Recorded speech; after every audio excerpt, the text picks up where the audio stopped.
Hi friends, നമുക്കിന്നൊരു easy ആയിട്ടൊരു pouch ചെയ്താലോ. അതിനുള്ള ഫാബ്രിക്സ് എല്ലാം ഞാനിവിടെ കട്ട് ചെയ്ത് വെച്ചിട്ടുണ്ട്. മെയിൻ ഫാബ്രിക്കും അതിൻ്റെ സിബ്, പിന്നെ ലൈനിങ് തുണി, പിന്നെ അതിൻ്റെ നമുക്ക് ഉള്ളിൽ വെക്കുന്ന ഒരു ഇൻ്റർഫേസിങ് ഒരു സ്പോഞ്ച് ഷീറ്റും ഞാൻ കട്ട് ചെയ്ത് വെച്ചിട്ടുണ്ട്. നമുക്ക് സ്റ്റിച്ച് ചെയ്താലോ. നമുക്ക് ഫസ്റ്റ് തന്നെ ചെയ്യേണ്ടത് എന്താണെന്ന് വെച്ചാൽ, നമുക്ക് ഈ മെയിൻ ഫാബ്രിക്കിൻ്റെ കൂടെ ഈ സ്പോഞ്ചിൻ്റെ ഷീറ്റ് നമ്മൾ ചേർത്തടിക്കണം, ക്വിൽട്ട് ചെയ്യണം.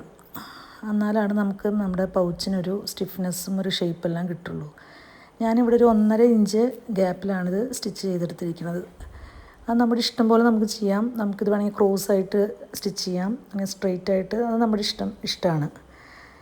അത് സ്റ്റിച്ച് ചെയ്തെടുത്തതിന് ശേഷം നമുക്ക് സിബ് അറ്റാച്ച് ചെയ്യണം. ഇതിപ്പോൾ ഇങ്ങനെയാണ് നമ്മൾ തയ്ച്ച് കഴിഞ്ഞാൽ അത് വരിക. നമുക്കിനി ഇതിൻ്റെ കൂടെ നമുക്കിതിനെ സിബ് അറ്റാച്ച് ചെയ്യാം. സിബ് ഞാനിവിടെ ഇത് 11 ഇഞ്ചിലാണ് ഞാൻ ഈ മെയിൻ ഫാബ്രിക് കട്ട് ചെയ്തിരിക്കുന്നത്. സിബ് ഞാൻ ഒരു ഇഞ്ച് കുറവിലാണ് കട്ട് ചെയ്തിരിക്കുന്നത്. അപ്പോൾ ഈ സിബിൻ്റെ 2 സൈഡിലും നമുക്ക് ഈ ഒരു ചെറിയ പീസ് വെച്ചിട്ട് തയ്ച്ചെടുക്കണം. ഞാൻ ലൈനിങ്ങിന് കൊടുത്തിരിക്കുന്ന തുണി തന്നെയാണ് ഇതിനായിട്ട് എടുത്തിരിക്കുന്നത്. ഒരു ചെറിയ പീസ്, ഒരു 2 ഇഞ്ച് നീളവും വീതിയുള്ള ഒരു പീസ് 2 സൈഡിലും 2 പീസ് വീതം ഇതിൽ കാണുന്ന പോലെ നമ്മൾ തയ്ച്ചെടുക്കണം. 2 സൈഡിലും തയ്ച്ച് ഇങ്ങനെ ചെയ്യുമ്പോൾ നമുക്ക് സൈഡ് അടിക്കുമ്പോൾ നമുക്ക് കുറച്ച് ഈസി ആയിട്ട് അതിൻ്റെ സൈഡ് സ്റ്റിച്ച് ചെയ്യാൻ പറ്റും. പൗച്ച് ലാസ്റ്റ് നമ്മൾ 4 സൈഡ് സ്റ്റിച്ച് ചെയ്യുമ്പോൾ ഇങ്ങനെ നമ്മൾ തയ്ച്ചെടുക്കണം. ഇങ്ങനെ തയ്ച്ചെടുത്ത് കഴിഞ്ഞിട്ട് നമ്മൾ ഈ 2 തുണീനെയും ഈ ഒരു സൈഡിലേക്ക് ആക്കിയിട്ട് അതിൻ്റെ മേലെ കൂടെ ഒരു ടോപ്പ് സ്റ്റിച്ച് കൊടുക്കണം. 2 സൈഡിലും ഇതുപോലെ ടോപ്പ് സ്റ്റിച്ച് കൊടുത്തതിന് ശേഷം നമുക്ക് സൈഡിലേക്കുള്ള എക്സ്ട്രാ ഫാബ്രിക് കട്ട് ചെയ്തെടുക്കണം. അങ്ങനെ കട്ട് ചെയ്ത് കഴിഞ്ഞാൽ നമുക്ക് ഈസി ആയിട്ട് സിബ് നമുക്ക് നമ്മുടെ മെയിൻ ഫാബ്രിക്കിൻ്റെ കൂടെ അറ്റാച്ച് ചെയ്യാൻ വളരെ ഈസി ആയിരിക്കും. നമുക്ക് സിബ് അറ്റാച്ച് ചെയ്യാൻ ഒരുപാട് മെത്തേഡ്സ് ഉണ്ട്. ഇത് ഒരു മെത്തേഡാണ്. അതിൽ ഞാൻ അടുത്ത വീഡിയോയിൽ വേറൊരു മോഡൽ കാണിച്ചു തരാം. ഇത് ഈസിയാണ്, വളരെ ഈസി ആയിട്ട് നമുക്ക് സൈഡ് സ്റ്റിച്ച് ചെയ്യാം. സിബിൽ പെടാതെ നമുക്ക് സൈഡ് സ്റ്റിച്ച് ചെയ്യുമ്പോൾ നല്ല ഈസി ആയിട്ട് സ്റ്റിച്ച് ചെയ്യാൻ പറ്റും. ഇനി നമുക്ക് ഈ സിബ് നമുക്ക് മെയിൻ ഫാബ്രിക്കിൻ്റെ കൂടെ അറ്റാച്ച് ചെയ്യണം. അതിനായിട്ട് നമുക്ക് സെൻറ്റർ പോയിൻ്റ് മാർക്ക് ചെയ്യുക, മെയിൻ ഫാബ്രിക്കിൻ്റെയും സിബിൻ്റെയും. അങ്ങനെ മെയിൻ ഫാബ്രിക്കിൻ്റെ മേലെ സിബിനെ നമ്മൾ ഇതുപോലെ കമത്തി വെച്ചിട്ട് അതിൻ്റെ മേലെ ലൈനിങ് തുണി വെച്ചിട്ട് നമ്മൾ സ്റ്റിച്ച് ചെയ്തെടുക്കണം. ഇങ്ങനെ സ്റ്റിച്ച് ചെയ്ത് കഴിഞ്ഞാൽ നമുക്ക് ഒരു സൈഡിൽ സിബ് അറ്റാച്ച് ചെയ്യാം ഇതുപോലെ.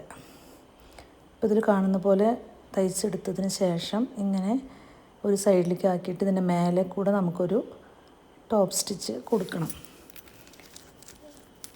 ഇങ്ങനെ ടോപ്പ് സ്റ്റിച്ച് കൊടുത്തു കഴിഞ്ഞാൽ നമ്മുടെ ഒരു സൈഡ് ഓക്കെ ആയി. ഇനിയിപ്പോൾ ചെയ്തതുപോലെ തന്നെ അടുത്ത സൈഡ് നമുക്കിതുപോലെ ചെയ്തെടുക്കാം. ഇതുപോലെ സിബ് കമത്തി വയ്ക്കുക, അതിൻ്റെ മേലെ നമ്മൾ ലൈനിങ് തുണി വെച്ചിട്ട് ഇതുപോലെ മുന്നേ ചെയ്ത മാതിരി തന്നെ നമ്മളിതുപോലെ സ്റ്റിച്ച് ചെയ്തെടുക്കുക. ഇപ്പോൾ ഇത് നമ്മൾ 2 സൈഡും അറ്റാച്ച് ചെയ്തിട്ടുണ്ട്. 2 സൈഡിലും ഒരു ടോപ്പ് സ്റ്റിച്ച് കൊടുക്കുക.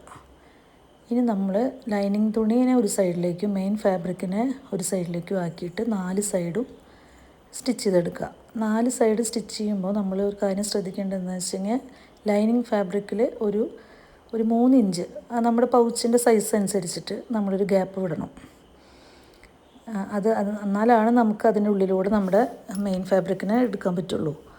ഇങ്ങനെ തയ്ച്ചതിന് ശേഷം ഈ ഗ്യാപ്പ് കണ്ടോ, ഇതിൽ കാണുന്ന പോലെ ഒരു ഗ്യാപ്പ് നമ്മൾ കൊടുക്കണം.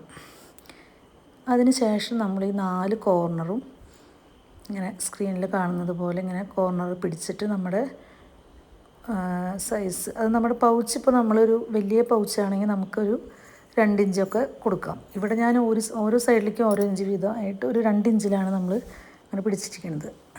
അങ്ങനെ 4 സൈഡും നമ്മൾ കോർണർ തയ്ച്ചിട്ട് നമ്മൾ ആ ഗ്യാപ്പിലൂടെ നമ്മൾ നമ്മുടെ പൗച്ചിൻ്റെ നല്ല ഫാബ്രിക്കിനെ പുറത്തേക്ക് എടുക്കണം. അത് വളരെ സ്ലോ ആയിട്ട്, നല്ല സ്പീഡിൽ ഇങ്ങനെ വലിച്ചെടുക്കാൻ പാടില്ല. നമ്മൾ നല്ല സ്ലോ ആയിട്ടത് ഉള്ളിലൂടെ പതുക്കെ നമ്മളിങ്ങനെ പുറത്തേക്ക് എടുത്തു കഴിഞ്ഞാൽ മെയിൻ ഫാബ്രിക്കും ലൈനിങ്ങും ഇതുപോലെ വരുന്നതായിരിക്കും. അങ്ങനെ എല്ലാ സൈഡും 4 കോർണറും ഇതുപോലെ കൈ കൊണ്ട് വെച്ചിട്ട് നല്ല ഇങ്ങനെ നമ്മൾ നല്ല പ്രസ് ചെയ്ത് കൊടുത്തു കഴിഞ്ഞാൽ നല്ല രസമായിട്ട് നമ്മുടെ കോർണർ ഇങ്ങനെ കിട്ടും. ഇങ്ങനെ നമ്മൾ എടുത്തതിന് ശേഷം നമ്മൾ ഒരു ലൈനിങ്ങിൽ കുറച്ച് ഗ്യാപ്പ് വിട്ടിട്ടുണ്ടല്ലോ, ആ ഗ്യാപ്പ് നമ്മൾ സ്റ്റിച്ച് ചെയ്ത് കൊടുക്കുക. സ്റ്റിച്ച് ചെയ്ത് കഴിഞ്ഞാൽ നമ്മുടെ പൗച്ച് ഇവിടെ റെഡി ആയിട്ടുണ്ട്. വളരെ ഈസി ആയിട്ട് നമുക്ക് ഈ പൗച്ച് ചെയ്തെടുക്കാം. പല സൈസിൽ നമ്മുടെ ഇഷ്ടം പോലെ നമുക്ക് നമ്മുടെ വലിപ്പമുള്ളത് വേണമെങ്കിൽ അതേമാതിരി അങ്ങനെ നമുക്ക് സ്റ്റിച്ച് ചെയ്തെടുക്കാം. അപ്പോൾ നമ്മുടെ പൗച്ച് റെഡി ആയിട്ടുണ്ട്. വളരെ ഈസി ആയിട്ട് നമുക്ക് പൗച്ച് ചെയ്തെടുക്കാവുന്നതാണ്. എല്ലാവർക്കും ഈ വീഡിയോ ഇഷ്ടമായെന്ന് ഞാൻ വിചാരിക്കുന്നു. ഇനി അടുത്ത വീഡിയോയിൽ ഞാൻ വേറൊരു പൗച്ചോ ബാഗോ ആയിട്ട് വരുന്നതായിരിക്കും. Thanks for watching friends. By.